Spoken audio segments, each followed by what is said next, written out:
네, 안녕하세요. 단도박이 선생입니다. 오늘 주제는요, 회복이 어려운 도박 중독자 그 두 번째 시간으로 나르시스트라고 들어보신 적 있죠? 자기애적 성격 장애라고 하는데요. 그냥 제가 앞으로 줄임말은 나르라고 하겠습니다. 나르. 나르의 성격을 갖고 있는 그 장애가 있는 분들이 도박 중독에 걸렸을 경우를 좀 얘기를 할까 합니다. 그 이기적인 사람이라고 생각하는데요. 우리가 나르시스트라고 하면은 잘난 척을 너무 해가지고 재수가 없는 그런 사람인데 이게 병적인 사람을 뜻하는 겁니다. 그냥 우리가 놀리기 쉽고 장난 비슷하게 그런 거 말고 진짜로 병적으로 잘난 척을 하고요. 내가 항상 옳아야 되는 사람. 그런 사람들을 우리가 나르시스트, 자기애적 성격 장애라고 하는데 이런 사람들은 항상 가까운 사람들을 공격해요. 그런데 지난번 말했던 반사회적 인격장애 그리고 또 청소년 같은 경우에는 품행장애 진단을 받는 그런 친구들과의 차이는 뭐냐면 자기중심적인 거는 당연한 건데 지난번 그 친구들은 어떤 그 범죄형, 폭력성, 그 다음에 어떤 충동성 이런 면은 훨씬 더 강하죠. 장애가 있어서 항상 문제가 되는 그런 범죄랑 연결이 됐다면 이 자기애적 인격장애, 성격장애 그리고 나르시스트는 그런 범죄는 아닌데 그 경계선에 있고요. 그 가까운 한 명에게 엄청난 정신적 상처를 주는 거예요.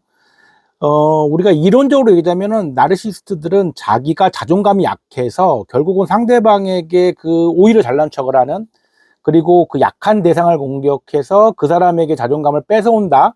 이런 걸 우리가 아주 이론적으로는 나르시스트라고 하는데 이분들이 도박 중독에 걸리는 경우가 있는데 일반적인 나르시스트는 조금만 들여다보면 분명히 알아요.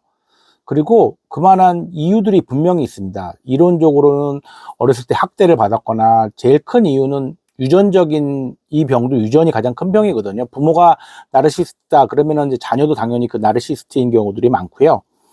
그리고 뭐 성적 갖고 차별당했다든지 성적이 잘 받으면 우리 아들 최고 그러다가 성적이 떨어지거나 잘못했으면 너는 뭐 살아갈 가치가 없는 등 뭐 이렇게 비난을 받았던 이런 극단적인 케이스들이 이론적으로 나르시스트가 나온다 이렇게 얘기를 하는데요. 제가 오늘 드리고 싶은 말씀은 그게 아니라 제가 요즘 들어 상담을 했더니 어려운 경우가 어떤 거냐면 희한한 경우들이 많다는 거죠. 부모님 두 분 다 멀쩡하세요. 그리고 성장 과정에는 큰 문제가 없더라는 거예요. 대부분 이제 20대 후반에서 30대 초반 또는 20대 지금은 10대까지도 전 이게 떨어졌다고 보는데요. 공통점을 제가 뽑아봤습니다. 여기에 해당되는지 한번 이 영상을 보시는 분들 비교해 보세요.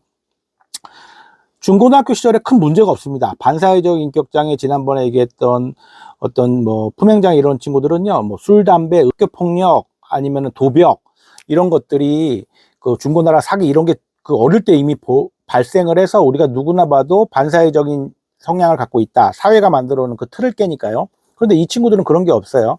반대로 더 이분들의 공통점이 뭐였냐면 학업에 열중해요. 모든 걸 바쳐서 좋은 대학 그리고 중고등학교 성적이 이 친구들의 중심이고요. 여기에 또 공통점은 부모님들이요. 당연히 이쪽의 중요함을 더 강조해요. 그러니까 두 분의 코드가 맞는 거죠. 대부분은 우리가 어릴 때 공부하기 싫어하잖아요. 부모님들이 당연히 좋은 대학 가라, 공부 열심히 해라 이런 거는 당연히 하는 거지만 근데 이게 아이들이 그런 것들을 저항하지 않고 받아들이고 오히려 더 공부 잘하고 싶고 나를 공부를 더 시켜줘 이렇게 요구하는 거니까 그 당시에 부모님들 입장에서는 문제가 없는 애로 보이겠죠. 다른 문제가 없으니까요. 그런데 그 부분이 굉장히 이기적이라는 걸 발견하지 못하는 거예요. 그러니까 부모님들에게 큰 문제가 있었다는 거는 그 공부를 열심히 하려고 하는 그 마음 안에 원래는 그 정상적이 아니죠. 놀고 싶어 해야 되는 건데 그 마음 안에 뒤에는 그러니까 부모 입장에서는 그 자녀들이 공부를 열심히 하겠다는 그런 욕구에 의해서 부모님들도 눈이 가려진다고 저는 생각이 들었는데 분명히 잘못한 게 어떻게 없겠습니까 청소년들이. 그런데 이렇게 큰 사건들이 없다 보니까 다른 뭐 버릇이 없다거나 게으르되거나 이런 부분에 대해서는 그냥 넘어가 줬던 그런 공통점이 있고요. 공부를 곧잘 하고 따라가니까요. 그런데 또 하나의 또 특징들이 뭐였냐면 분명히 어릴 때 그래서 어느 선을 넘는 잘못들을 하는 게 주로는 버릇이었거나 도덕 윤리 이런 어떤 자기에게 문제가 생기는 점을 지적했을 때 절대 받아들이지 못했다는 거예요. 그리고 자기의 억울함만 얘기하거나 자기는 잘못을 한 번도 인정한 적이 없고 뭐 반성문 이런 건 당연히 써본 적도 없고 의외로 그렇게 큰 사건을 치지 않으니까 그래도 부모가 지적하는 게 만약에 있다면 입을 다물거나 공통점은 단 한 번도 잘못했다는 말을 자기가 말을 해보지 않은 사람들이 많아요. 그러니까 그게 부모님들도 그 순간을 뒤돌아보면 그게 이제와 되돌아보니 문제였던 것 같아요 라고 하는데 그때는 넘어가 준 거죠. 그걸 조금 더 지적하려고 들면 굉장히 심각한 표정을 짓거나 오히려 입을 다물고 묵비권을 1시간, 2시간 동안 절대 어떤 말도 하지 않는 그런 모습을 보이니까 부모도 힘드니까 이런 친구들이 성장을 합니다. 그게 제가 봤더니 내현적 자기의 내현적 나르시스트라고요. 취약한 나르시스트 뭐 이렇게도 표현하고요. 그러니까 어떻게 보면 전형적인 나르시스트가 아니라 겉의 모습으로는 큰 특징이 없다 보니까 우리가 알고 있는 그런 자기중심적이고 이기적인 사람처럼 보이지 않아요. 그런데 문제가 직면했을 때 그 문제를 받아들이지 못한 다음부터의 모든 그 공통점은 우리가 알고 있는 일반적인 나르시스트랑 똑같습니다. 그러니까 나르시스트라는 것을 우리가 안 좋게 보는 이유는 타인에 대해서 이렇게 피해를 주는 부분들이 분명히 있거든요. 심리적으로, 정신적으로. 아예 그 사람을 너무나 힘들게 하니까. 그런데 당신들이, 본인들이, 나르시스트 본인들이 문제를 갖게 되면은요, 받아들이질 못하게 하겠죠. 여기서의 핵심은요, 모든 문제의 원인이 타인에게 있다는 거예요. 타인 또는 환경 또는 집단, 소속. 그러니까 자기는 절대 문제가 없고요. 항상 그러면 어떻게 되겠습니까? 자기는 피해자예요. 자기는 자기 연민이 굉장히 강하고요. 자기는 항상 피해자고 나는 그 사건의 피해자이기 때문에 나한테는 항상 케어가 들어가야 되고요. 그러니까 그렇게 되면 중독 문제는 어떻게 되는 거예요? 중독 문제는 원인이 분명히 본인한테 있다는 것을 받아들여야 되는데 이거는 꿈도 꾸질 못하는 거죠. 절대 아닙니다. 모든 게 아니에요. 그래서 모든 도박 중독을 인정할 수가 없는 거예요. 나는 중독이 아니고 중독이어도 어쩔 수 없어.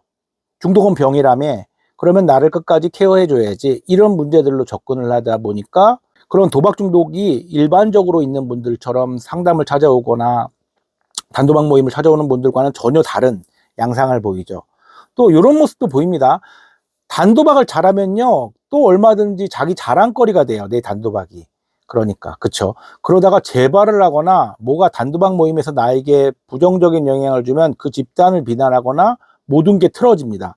그러니까 전형적인 그 다음부터의 모든 모습은요 공격적이 되고 수동공격적인, 일반적인 나르시스트는 공격적인 모습을 아예 대놓고 표현하지만 이런 내연적 자기애가 있는 분들은요 수동공격적인 모습들을 보입니다. 그러니까 수동공격적인 표현을 좀 이해하려면 비아냥거리거나 그래 내가 병신이지 뭐 이런 표현들을 하거나 상대방에게 모욕감을 주는 이런 식의 방법들을 쓰는 거죠. 너무 안타깝죠.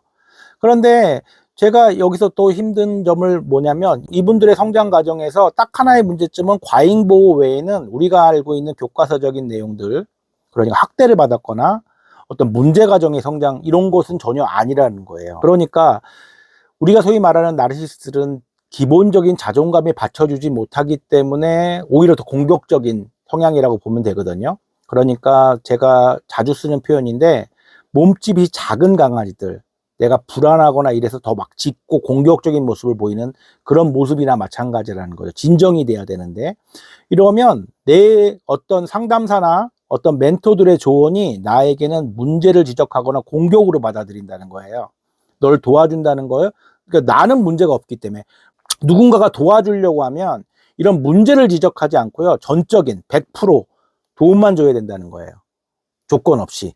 본인은 그렇게 하지 않으면 다 공격으로 받아들인다는 거예요. 이런 내연적 자기애를 갖고 있는 이 성장 과정에 문제가 있는 친구들을 어떻게 하면은 도박 중독을 치료하기 위해서 공감대를 형성할까를 참 많이 고민하고 있었는데 아직까지 뚜렷한 방법을 찾지는 못하고 있는데요.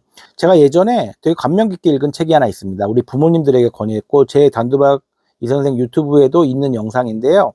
어른을 키우는 어른을 위한 심리학이라고 해서 하지연 선생님이라고 정신과 전문의이십니다. 지금 건국대학교 그 병원에서 근무하시는 선생님이신데 이거 절대 무슨 그 광고가 아닙니다.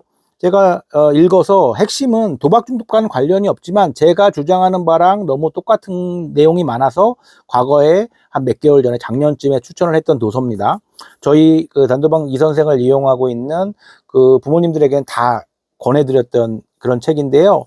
지금 현 시대를 문제를 지적했던 그 관점이 제가 지금 공동의존을 끊어내지 못하는 부모님들에게 안타까움과 너무 똑같아서 권했던 내용들이에요. 그러니까 이 제목에 나왔듯이 어른을 키우는, 지금 우리 단도박 이 선생에서 다루는 대부분의 도박 중독자들이 어른들이잖아요. 우리가 나이로 치자면 20대, 30대, 심지어는 40대까지요. 그리고 미혼도 있고요. 그 보호자들이 절대 부인이나 개인 단독이 아니라 부모님들이라는 거죠. 너무 안타까움에 이게 잘못된 구조입니다를 미리 말씀을 드려야 되기 때문에 이 책을 권했었는데, 이 하지연 선생님이 우연찮게 제가 이렇게 업데이트를 하고 자료 정리를 하는데 한 2주쯤인가요? 그 5월 말쯤인가 6월 초쯤에 그 경향신문에 컬럼을 하나 쓰셨는데요. 제목이 귀한 아들 증후군이라고 해서 글을 올리셨더라고요. 귀한 아들 증후군. 제목이 특이하죠. 이 내용이 지금 제가 말한 내용과 너무나 일치한 부분이 있어서 또 한번 권해드립니다. 네이버에 한번 치시면 나올 텐데요. 그 앞에 있는 상황이 똑같아요. 그러니까 선생님을 찾아오는 엄마와 아들의 얘기를 하는데 그 아들의 연령대는 지금 제가 말한 연령대와 비슷합니다. 그러니까 여기서는 직접적으로 자기애적 성격장애를 지적하지는 않으시지만 그 잘못된 형성 과정의 뜻한 모습을 보여주는데요. 모든 문제의 핵심을 받아들이지 않으려는 그 멀쩡한 모습을 갖고 있는 청년들. 선생님이 그래서 조언을 포함한 행동 수정을 위한 그런 어떤 조치나 조언 자체를 공격적으로 받아들이고 무조건적인 저항, 아닌데요 라고 하는, 그리고 나는 잘못한 게 없는데요, 이 모든 원인은 부모 또는 사회 또는 학교 또는 그 친구 타인에게 있습니다 라고 해서 절대 치료적 개입을 허용하지 않으려는 그런 자세들, 그리고 심지어는 그 아이들의 성장 과정이 학업에 일치되어 있다는 거예요. 모든 핵심이 부모든 본인 당사자든. 그래서 난 잘못한 게 없어요. 그런데 내가 최선을 다해서 노력했는데 왜 세상은 나한테 이러죠? 이런 모습들이죠. 그리고 그 친구들이 그 정신과를 찾아오는 이유는 대부분 무기력과 우울이 온다는 거예요. 만성 우울이. 그래서 본인들은 우울증입니다라고 방문을 하는데 선생님이 보시기에는 우울증은 아니라는 거예요. 우울감이죠. 그러니까 우울증이니까 약을 주세요. 그래서 약을 줘봤자 우울증이 아니기 때문에 큰 효과도 없고요. 결국은 행동 수정이나 본인의 인지적인 부분이 바뀌어야 되는데 그게 절대적인 저항으로 받아들이지 않는 어떤 난감함을 고민하시며 쓴 내용을 제가 읽으면서 이거 지금 내가 상담실에서 겪고 있는 이 연령대에 이런 부모님들을 둔 이런 20, 30대의 남자들 모습을 느낀다는 겁니다. 그래서 너무 많은 공감을 했고요. 그래서 이번 기회에 또 한번 이 책을 제가 이제 논하게 됐는데, 지난번에 제가 얘기했던 회복이 어려운 도박 중독자들의 두 번째 시간으로 공통점은 자기중심적이라는 겁니다. 그런데 지난번에는 당연히 반사회적이라는 특별한 성향, 그러니까 범죄적인 성향이 더 많고요. 사회가 만들어낸 그 틀을 깨고서라도 본인의 욕구를 채우는 그런 폭력성, 그 다음에 우발성, 충동성, 그리고 공격적인 부분이 강조되었다면 지금은 당연히 똑같은 이중진단 장애입니다. 도박 중독 외에 또 다른 문제. 그런데 요즘 성향에 되게 맞는 공격성이나 외부에 보이기에는 너무 멀쩡한 사람으로 포장돼 있었는데, 그러니까 본인도 그 모습에 속고 있고 부모도 그 모습에 속고 있기 때문에 정상적인 사람이 얘는 도박할 애가 아니라고 생각을 했지만 오히려 도박 중독 때문에 더 중요한 문제가 숨겨져 있던, 드러났다는 거죠. 이 자기애적 성격장애, 나르시스트는요, 같은 맥락으로 보면은 똑같습니다. 도박 중독보다 오히려 치료가 훨씬 어렵고 개입이 어려운 문제인데 그 특징은 똑같습니다. 타인의 조언이나 어떤 타인의 개입을 받아들이지 않는다는 거예요. 나한테 문제가 없기 때문에. 너무 힘들죠. 그리고 단도박 모임이나 이런 부분들은 그 자기애적 성격장애가 있는 분들과 아까 말한 성장 과정에서 나는 굉장히 엘리트야, 나는 괜찮은 삶을 살았기 때문에 여기는 찌질한 모임으로밖에 보일 수가 없는 거예요. 이 단체들도요. 나랑은 관계가 없는 패배자 모임으로밖에 볼 수가 없는 그런 안타까운 미성숙이라고도 봐지고요. 결국은 이론적으로 어떠한 참고서거나 조언집도 이 분들과 결별을 선언하게 돼 있고, 유튜브에도 아마 나르시스트 자기애적 성격장애를 치면 헤어지라고만 나와 있죠. 우리처럼 이게 특수관계, 가족처럼 부모님이나 뭐 부모일 경우에 부모가 나르시스트라고 하면 자녀 입장에서는 헤어지라고 돼 있어요. 그런데 자녀가 나르시스트일 경우에는 어떻게 해야 될까요? 참 안타까운 그런 문제고, 영상을 찍으면서도 저도 어떠한 대답을 할 수가 없는데 참 부족함을 인정합니다. 단 제가 이 영상은 또 본인과 관계없으면 안 보겠지만, 이런 부분을 갖고 있는 부모님들에게는요, 그래도 포기하지 말고 기다려 보시라는 이야기를 좀 해보고 싶고, 저도 지금 최선을 다하고 있는데, 어쨌든 간에 우리가 본질적인 회복은 안 돼도요, 지난번에 말했던 품행장애나 반사회적 인격장애, 이 친구들도 본질적인 회개라고 하죠. 우리가 회심이 될 수는 없어도 어떤 우리가 틀 안에서 지킬 수 있는 규칙은 따를 수 있게 할 수 있거든요. 마찬가지로 자기애적 성격장애들도요, 도박을 끊게 하면서 자기애적 성격장애는 못 고치더라도 뭐 어쨌든 그거는 이제 본인이 그 방법을 습득할 수 있으려면, 첫 번째 부모님께서 원칙적으로 버텨주셔라, 원칙을 갖고. 그리고 혹시나 이런 자기애적 성격장애를 갖고 있는 분들이 이 영상을 볼지는 모르겠지만, 본다면 저거 나랑 좀 비슷한데, 내가 느끼는 감정이 저건데 라고 혹시나 그 부분이 보인다면은 제가 부탁드리는데요, 절대 타인을 공격할 사람이나 무시한 사람은 그런 식으로 접근하지 않습니다. 이 영상을 찍고 있는 단도박 이 선생도요, 상담사 입장에서 이 부분을 하는 코칭이라고 받아들였으면 좋겠어요. 코치, 그쵸? 행위를 바꾸려는 코치도 내 폼에, 내 기능에 문제가 있다는 걸 받아들여야, 그쵸? 받아들여야 나 좀 가르쳐 주세요라고 얘기를 할 수 있잖아요. 그렇게 접근을 해 주시길 바랍니다. 그러니까 하나의 어떤 도움을 주고 받는 관계라고 이해해 주시면 되겠죠. 다른 이유는 없잖아요. 본인이 어떤 그런 공격성을 드러내는 성향 때문에 다른 사람도 타인에게 비난하거나 조롱할 수 있다는 생각을 하게 되는 건데요, 자기애적 성격장애는. 아닙니다. 어떤 사람이 다른 원인이 없는데 그 사람을 비난할까요? 그런 일은 단히 없고요. 그냥 코치, 지도자, 아니면 좋은 것으로 팁을 주는 그런 어떤 원포인트 레슨, 뭐든 좋습니다. 나에게 도움을 주는 사람이라 생각을 한다면 어쨌든 도박을 끊어야 될 거 아니에요. 도박을 끊으려면 도움을 받아야 된다는 거죠. 내가 알고 있는 방법으로는 안 끊어지니까 누군가는 도움을 나한테 줄 수 있다, 요 정도의 허용만 좀 해주시면 그 틈으로 누군가는 도움을 주지 않을까, 그런 생각을 조금 해봅니다. 이 영상이 오늘은 이 영상이 다른 분들에겐 도움이 안 되더라도 자기애적 성격장애 때문에 조금이라도 고민을 하거나 혹시 내가 나르시스트 아닌가라고 고민하고 있는 분들이 이 영상을 보신다면 그분들한테만 도움이 되었으면 하는 그 바람입니다. 네, 영상 마치겠습니다. 감사합니다.